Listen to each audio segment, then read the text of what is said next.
ছবি আসছে, শাকিব খানের ছবি আসছে।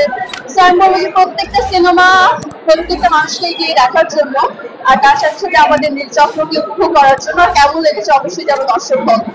আসলে প্রচুর সিনেমা আসছে, যেহেতু শুভ ভাইয়ের অনেকদিন পর একটা সিনেমা আসছে আমার সাথে, দর্শক নতুন একটা জুটি দেখতে পারবে।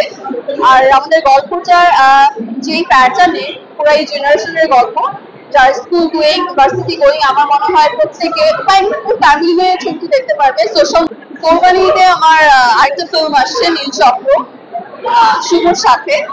তো আমি নীলচক্র নিয়ে আসলে খুবই আশাবাদী, কারণ এটা আমার সেকেন্ড ফিল্ম।